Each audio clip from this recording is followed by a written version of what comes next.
Hello students, welcome to all of you on my YouTube channel Shukla and company.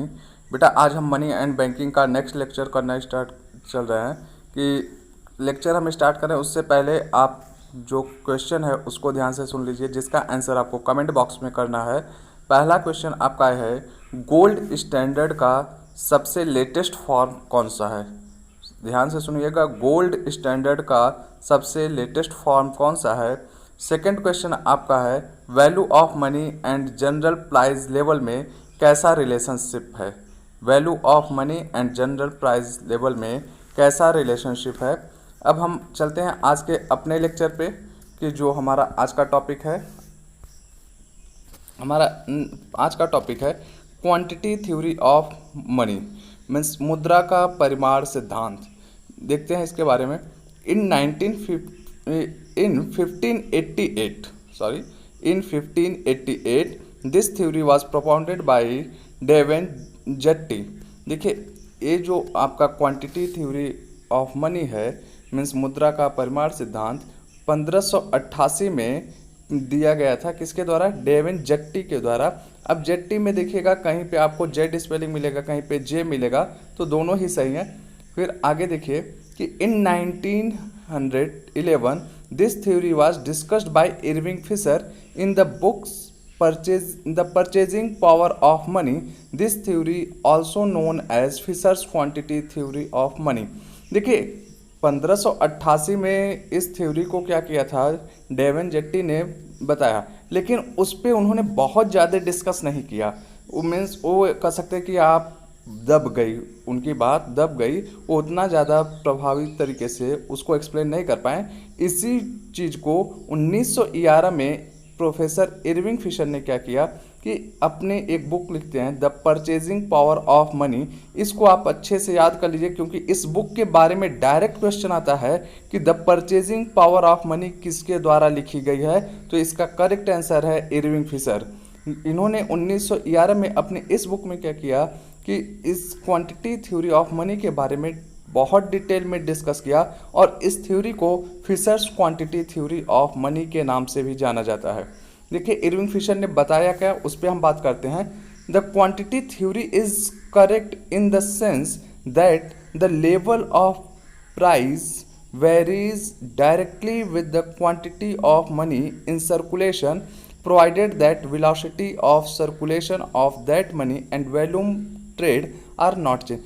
इन्होंने क्या बोला, Irving Fisher ने, कि क्वांटिटी थ्योरी क्या बोलेगी कि level of price varies directly with the quantity of money in circulation. ये बोले कि जो प्राइस है मनी का, वो सीधा सीधा किससे कोरिलेट कर रहा है? Quantity of money in circulation, means जो मुद्रा का कह सकते हैं कि टोटल क्वांटिटी है सर्कुलेट में, मीन्स गतिमान है, उसके सीधे सीधे क्या हो रहा है कि रिलेशनशिप इन्होंने बताया प्राइस लेवल से।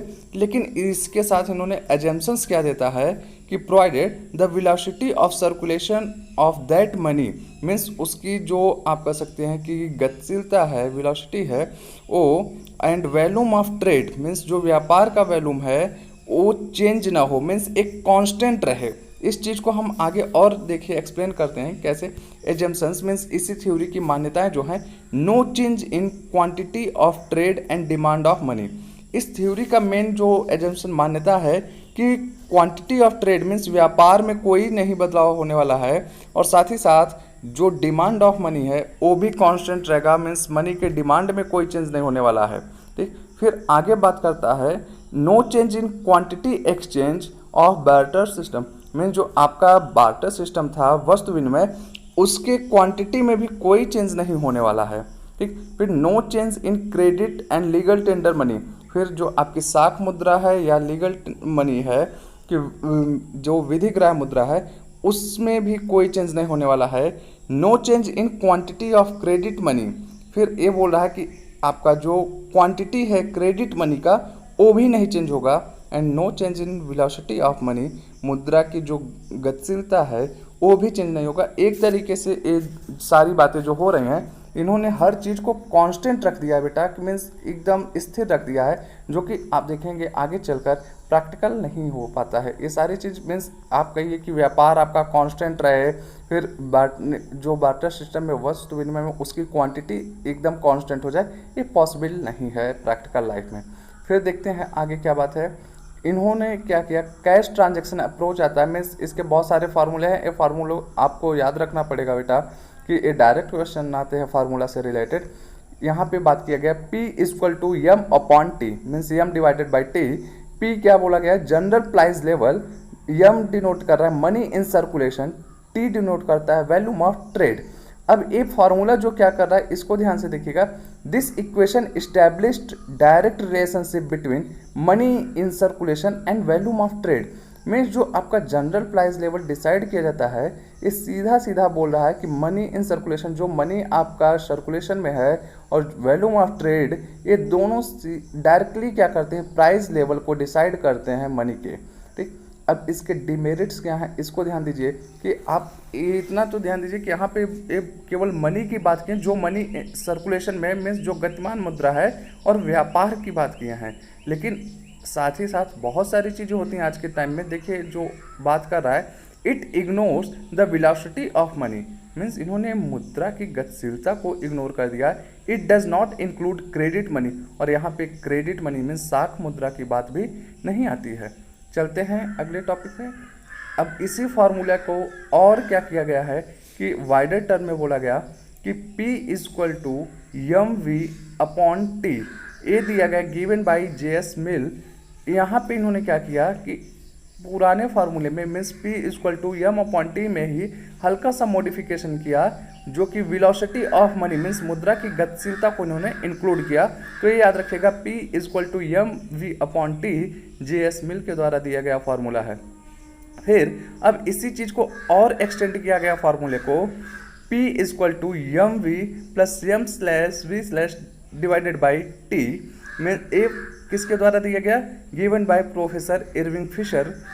या इसी को आप कर सकते हो फार्मूले को दूसरे तरीके से, P T equal to M V plus M slash V slash, means जो टी आप देख रहे हैं ऊपर डिवाइड है, अगर इसको आप ट्रांसफर करोगे पी साइड में तो मल्टीप्लिकेशन हो जाएगा।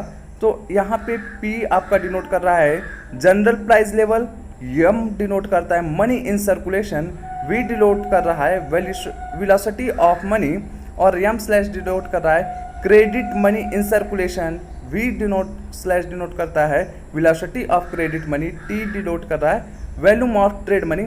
इस फार्मूले को आप एक तरीके से कह सकते हैं कंप्लीट हुआ, क्योंकि इसमें आप देखिए मनी जो सर्कुलेशन में, velocity of money, credit money in circulation, और उसका भी वेलोसिटी मीन्स गतिशीलता, ये सारी चीज़ों का क्या हुआ है, समावेश किया गया है।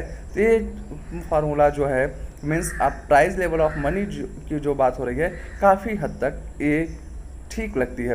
देखिए बेटा, प्राइस लेवल ऑफ मनी का बहुत सारा और थ्योरी दिया गया है जो आपके एग्जामिनेशन पॉइंट ऑफ व्यू से हमें नहीं लगता है इंपॉर्टेंट है, इसलिए उसे मैं यहाँ पे डिस्कस नहीं कर रहा हूँ। अगर आप लोग बोलेंगे मैं उन सारे थ्योरीज अप्रोचेस को भी डिस्कस करूँगा आगे की क्लास में, बट मुझे नहीं लगा कि उसको यहाँ पर डिस्कस किया जाना चाहिए। ठीक, तो आते हम अपने नेक्स्ट टॉपिक पे, सप्लाई ऑफ मनी मीन्स मुद्रा की पूर्ति। ये देखिए सप्लाई ऑफ मनी के जो 4 फार्मूलेज दिए गए हैं, और इससे डायरेक्ट क्वेश्चन आता है, बहुत ही इजी है आपको इसे याद कर पाना कि मनी की सप्लाई का जो फार्मूला दिया गया है, मनी को यम से डिनोट किया गया है, और पहला फार्मूला जो M one equal to money kept by public plus demand deposit of bank plus other deposit of RBI। देखिए यहाँ पे यम1 जो फार्मूला बता रहा है कि मीन्स मनी की सप्लाई क्या होनी चाहिए, ये थोड़ा क्या कर सकते हैं कि नैरो कॉन्सेप्ट है। इसमें बोला गया कि जो भी मुद्रा लोगों के द्वारा रखी गई है plus demand deposit of bank, जो बैंक के पास डिमांड डिपॉजिट है, मांग पे रखे गए पैसे, and other deposit of RBI, जो RBI का अन्य कर सकते हैं जमा है, वो सारे को कंबाइंड अगर हम कर दें तो यही हमारी मुद्रा की पूर्ति होगी। फिर इसी को थोड़ा सा और एक्सटेंड किया गया, जो फार्मूला बोलता है M two equal to M one plus saving deposits of post office, means M one equal plus saving deposits. तो जो यम1 में बात किया गया पब्लिक डिपॉजिट की, मीन्स बैंक के पास पब्लिक के द्वारा रखा गया पैसा, और साथ ही साथ RBI का जो डिपॉजिट्स है, इन सब का कॉम्बिनेशन प्लस सेविंग डिपॉजिट्स, क्योंकि यम1 में अगर आप ध्यान देंगे तो सेविंग की बात नहीं की गई है। वहाँ पे डिमांड डिपॉजिट्स की बात की गई। फिर इसी को और एक्सटेंड किया गया, M3 equal to M1 plus fix deposit of banks. अब आपको ये पता है कि बैंक में जब हम पैसा रखते हैं तो वहाँ पे डिमांड के साथ साथ FD भी कराते हैं, तो M3 उसी चीज़ को इंक्लूड करता है, जो हमारा FD है उसको इंक्लूड किया। फिर M4 बात करता है आगे कि जो सबसे आप कह सकते हैं कि ज़्यादा बेटर फार्मूला लगता है कि M3 plus deposits of post office. Means अगर हम बात करें जो ऊपर के सारी चीज़ों को है उसको M4 ने अपने में इंक्लूड कर लिया है। अगर M3 की बात करें हम तो उसमें M1 plus fix deposit of bank की बात हुई है, और M1 में आप देख रहे हैं money kept by public, demand deposits, RBI का सब कुछ इसमें इंक्लूड है। तो इसीलिए M3 plus demand deposits of post office means इस सारे चीज़ों को इंक्लूड करता है। तो इसको देखिए नीचे हमने और एक्सप्लेन किया, M1 is most liquid and M4 is less liquid. अगर बात किया जाए लिक्विडिटी मीन्स तरलता के आधार पे, तो M1 is most liquid means जो M1 फार्मूला है ज़्यादा तरल है। कि किस बेसिस पे? क्योंकि यहाँ पे जो बात हो रही है सारा का सारा कैश बेसिस पे बात हो रहा है कि जो लोगों के पास है या बैंक में है या RBI के द्वारा। लेकिन M4 जो बात कर रहा है यहाँ पे उस कैश की भी बात कर रहा है, और एक तरीके से आप देखेंगे क्रेडिट मनी की भी बात कर रहा है। M1 is narrow money while M3 is wider, या M4 को भी आप कह सकते हैं कि ये ज़्यादा आपका वाइडर कॉन्सेप्ट है।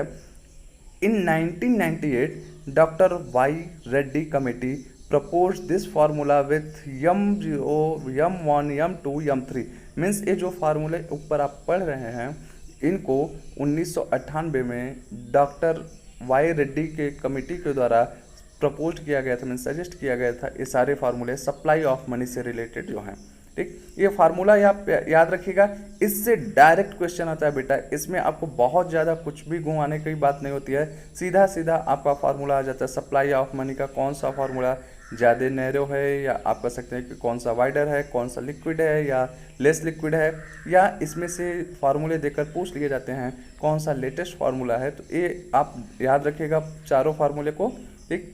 चलते हैं नेक्स्ट टॉपिक पे, change in value of money. अब हमारा अगला टॉपिक जो है मुद्रा के मूल्य में परिवर्तन से रिलेटेड है। देखते हैं क्या होता है।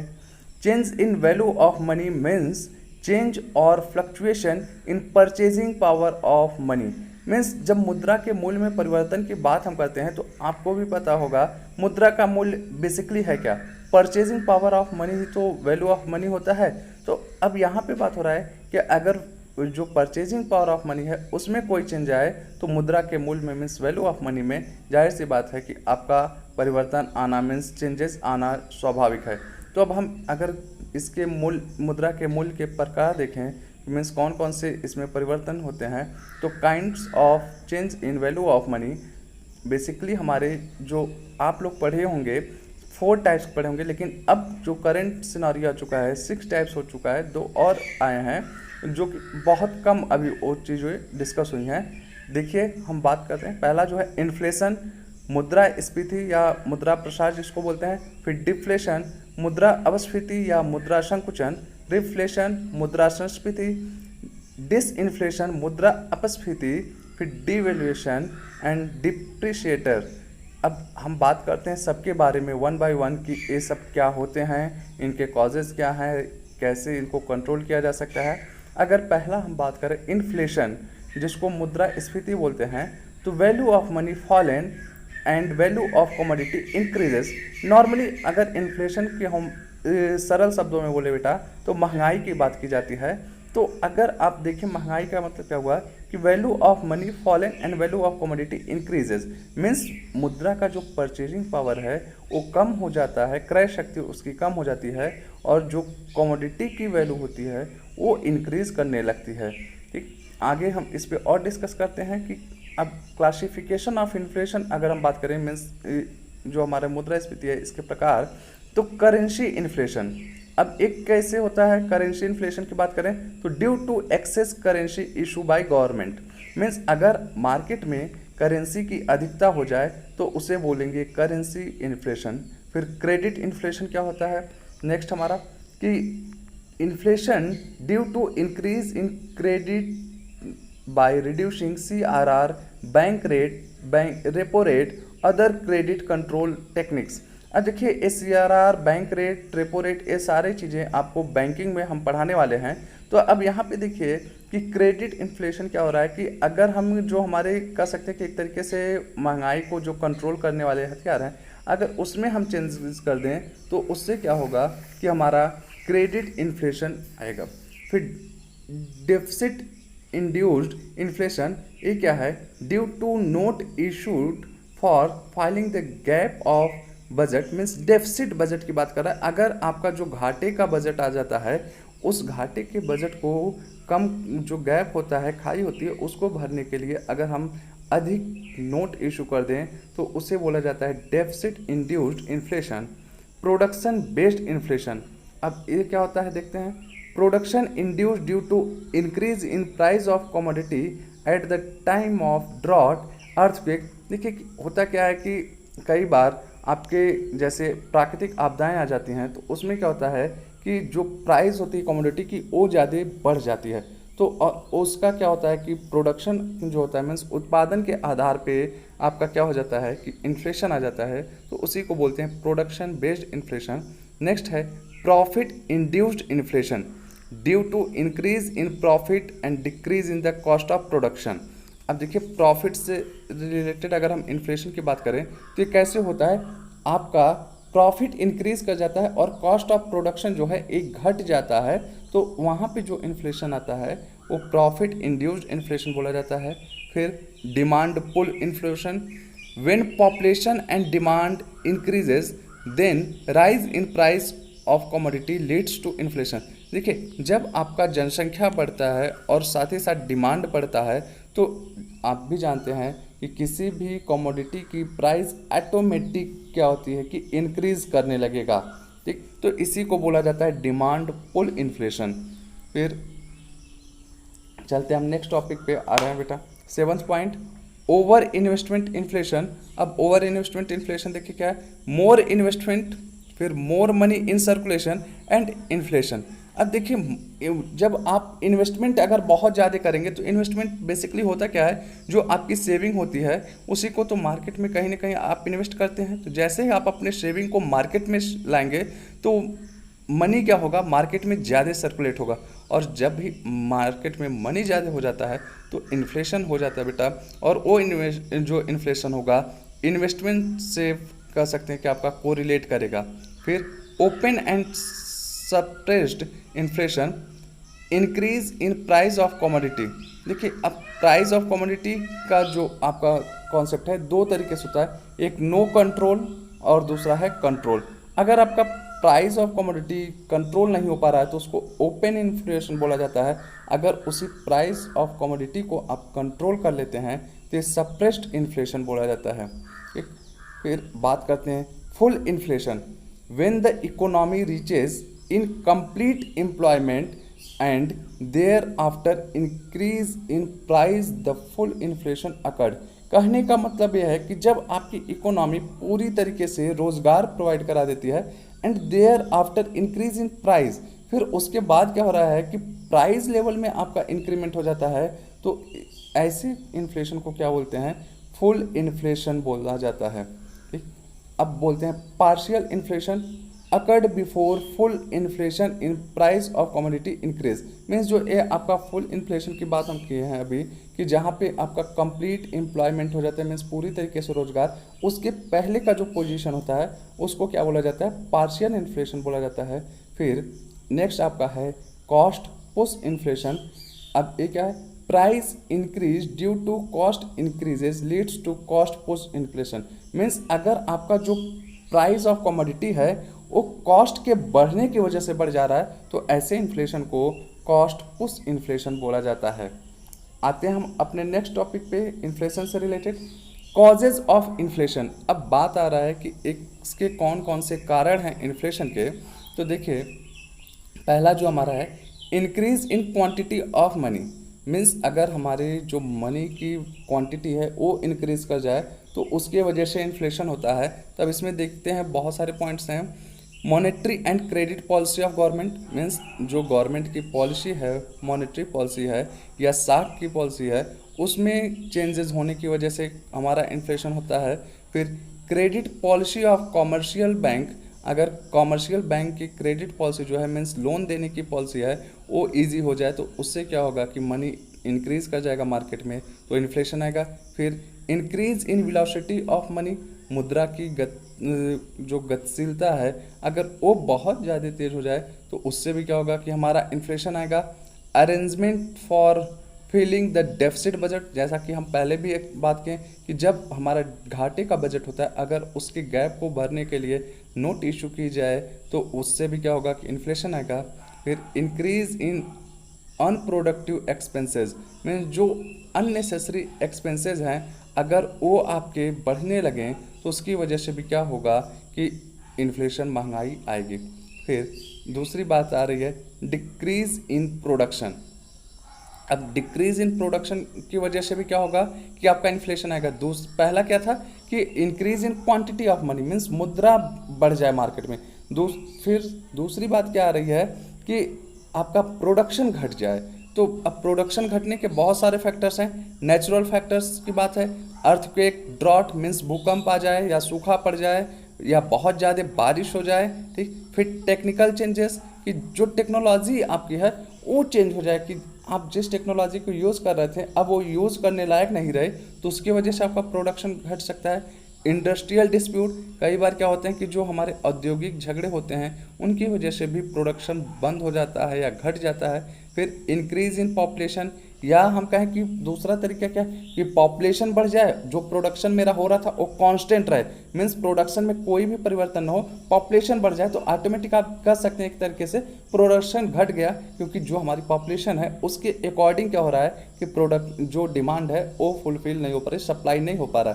फिर trade and tax policy of government, जो कह सकते हैं कि सरकार का व्यापारिक या कर से रिलेटेड जो भी उनकी पॉलिसीज होती हैं अगर उसमें कोई चेंजेस कर रहे हैं वो जिसकी वजह से क्या करे कि आपका कि प्रोडक्शन घटे। अब ये कैसे है, देखिए अगर सरकार क्या करे कि व्यापार करने के लिए आपको विपरीत परिस्थिति प्रोवाइड कराए मीन्स आपके लिए अनुकूल परिस्थिति ना हो, बहुत सारी जटिलताएं आ जाएं कि आपको नए बिजनेस को स्टार्ट करने के लिए और जो लोग बिजनेस कर रहे हैं उनके ऊपर अधिक करारोपण कर दिया जाए मीन्स एक्सेस टैक्स लगाया जाए तो उससे क्या होगा कि प्रोडक्शन ऑटोमेटिक घटने लगेगा। फिर लॉ ऑफ डिमिनिशिंग प्रोडक्शन कि ये इकोनॉमिक्स का कॉन्सेप्ट है बेटा कि law of diminishing production means आप अगर एक सर्टेन लिमिट को क्रॉस करोगे मीन्स जब आप अपने मैक्सिमम पे पहुंच जाओगे तो क्या होगा कि फिर वहाँ से आपका डिक्लाइन पीरियड स्टार्ट हो जाता है। इस इकोनॉमिक्स में हम इसी को पढ़ते हैं law of marginal utility means कि जब आप किसी भी आप एक नॉर्मल लैंग्वेज में समझे कि आप किसी भी चीज़ का अगर उपयोग करते हैं तो स्टार्टिंग पॉइंट में क्या होता है कि उससे आपको सेटिस्फेक्शन अच्छा मिलता है, लेकिन जब आप उसी का एक्सेस यूटिलाइजेशन करने लगते हैं तो फिर वही सेटिस्फेक्शन जो आपको मिल रहा था वो निगेटिव में कन्वर्ट हो जाता है। फॉर एग्जांपल हम बोलें कि आप पानी पी रहे हैं, अगर आपको प्यास बहुत तेज़ लगी है तो शुरुआत में पानी पियेंगे, 1 गिलास पियेंगे आपको अच्छा लगेगा, 2 गिलास पियेंगे अच्छा लगेगा, लेकिन जैसे जैसे पानी आप एक्सेस करने लगोगे पीना तो एक टाइम ऐसा आएगा कि आपको वोमिटिंग होने लगेगा। तो वही बात है कि प्रोडक्शन में भी कि अगर आप प्रोडक्शन कर रहे हो एक सर्टेन लिमिट तक तो प्रोडक्शन होता रहेगा, लेकिन आप उसमें कोई भी चेंजेस नहीं कर रहे हो, उसी लेवल पे प्रोडक्शन करते जा रहे हो तो एक टाइम ऐसा आएगा कि वो प्रोडक्शन डिक्लाइन करने लगेगा मीन्स डिक्रीज करने लगेगा। अब हम बात करते हैं ये जो इन्फ्लेशन है इसके रेमेडीज़ क्या हैं मीन्स इसके उपाय क्या हैं, तो उस पर बात करते हैं। पहला जो हमारा है decrease in quantity of money means money का जो हमारा क्वांटिटी है मार्केट में उसको हम कम कर दें।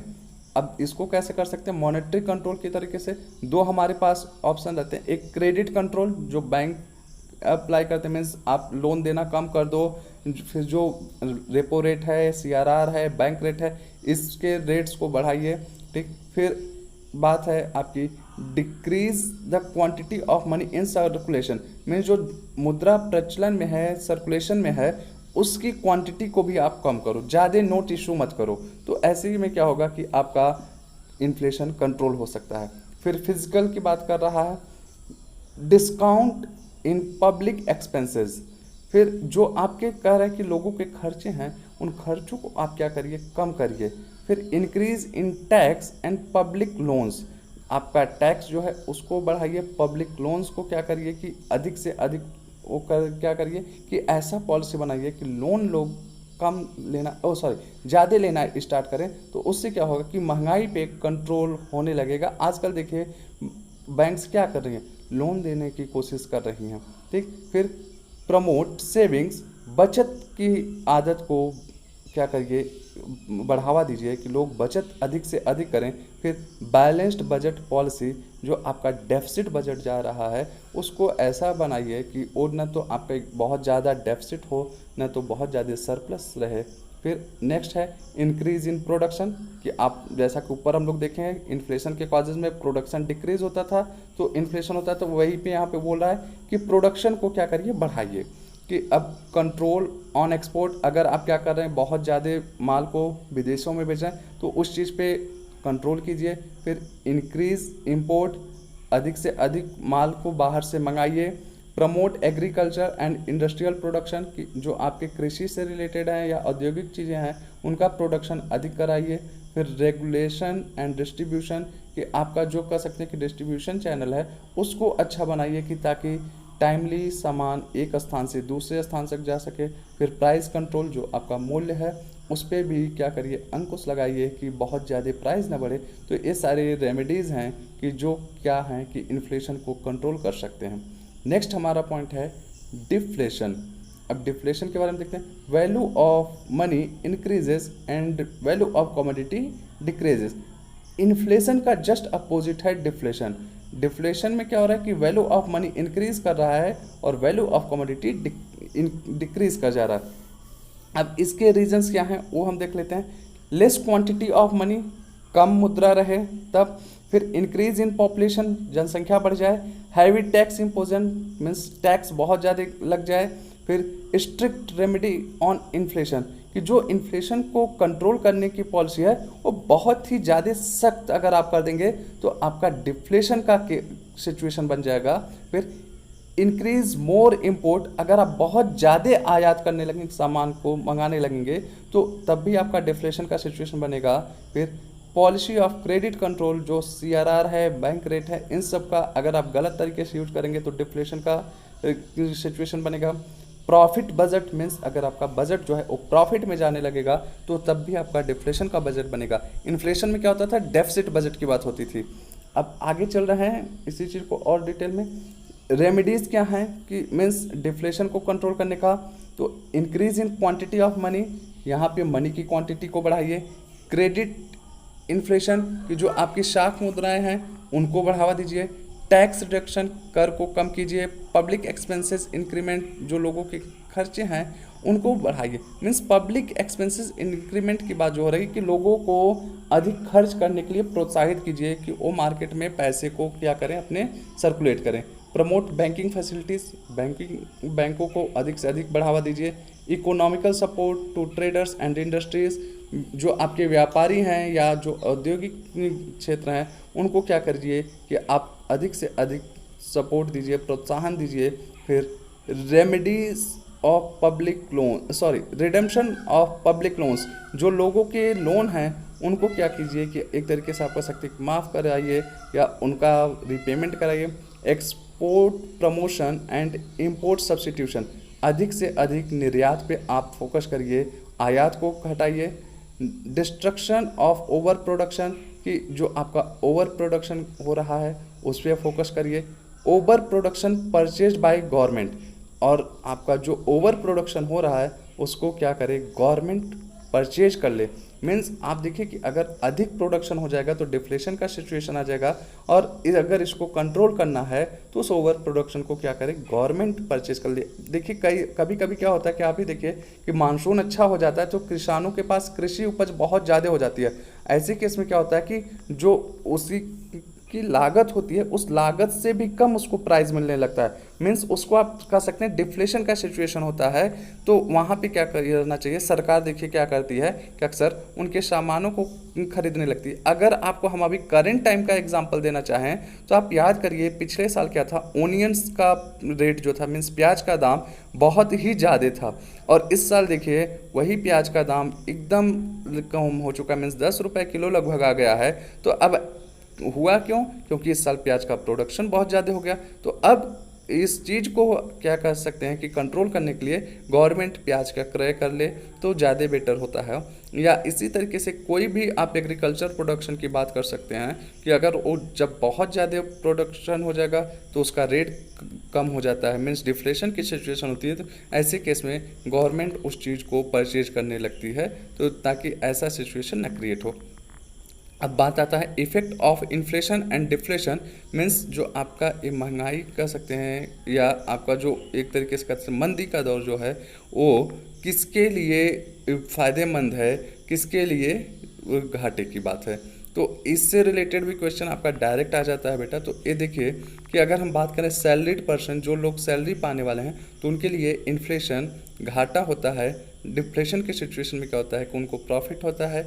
लेबर के लिए क्या है, लॉस है। फिर आप अगर इन्फ्लेशन का केस, डिफ्लेशन जो है प्रॉफिट है।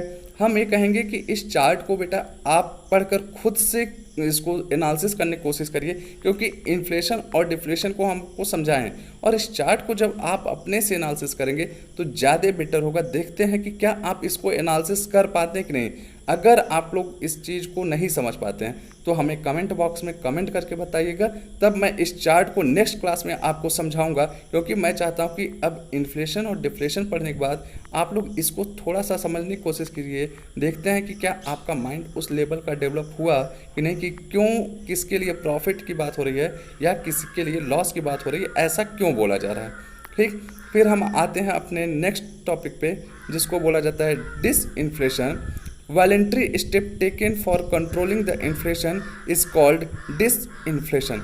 मीन्स जो इन्फ्लेशन का सिचुएशन होता है उसको कंट्रोल करने के लिए ऐच्छिक रूप से जब कोई स्टेप कदम उठाया जाता है तो इसको बोला जाता है डिसइन्फ्लेशन। मीन्स इन्फ्लेशन को कंट्रोल करने के लिए जब कोई भी आप कदम उठा रहे हैं उसको डिसइन्फ्लेशन बोला जाता है। फिर इसको बात बोलें कि production and employment remain constant. इसमें क्या होता है कि जो आपका प्रोडक्शन होता है और एम्प्लॉयमेंट वो कांस्टेंट रहता है, उसमें कोई चेंज नहीं होता है। कि ऐसे इन्फ्लेशन को अगर आप ध्यान दीजिए कंट्रोल करने के लिए क्या बोला गया कि प्रोडक्शन बढ़ा दीजिए, एम्प्लॉयमेंट बढ़ा दीजिए। लेकिन जब डिसइन्फ्लेशन की बात आती है तो इसमें क्या किया जाता है कि प्रोडक्शन नहीं बढ़ाया जाता है, न तो एम्प्लॉयमेंट ही बढ़ाया जा रहा है। फिर हम देखते हैं next, reflation. When voluntary step taken for controlling deflation and maintaining general price level is called reflation। अब देखिए आप डिफ्लेशन को जब कंट्रोल करने के लिए कोई स्टेप उठाते हैं तो उसको रिफ्लेशन बोला जाता है। इन्फ्लेशन को कंट्रोल करने के लिए स्टेप उठाएं तो डिसइन्फ्लेशन बोला गया, और डिसइन्फ्लेशन को अगर हम बोलें कि डिफ्लेशन को कंट्रोल करने के लिए आप जब स्टेप उठाते हैं तो उसको रिफ्लेशन बोला जाता है। फिर devaluation, when any country decreases their value of money in comparison to foreign money is called devaluation।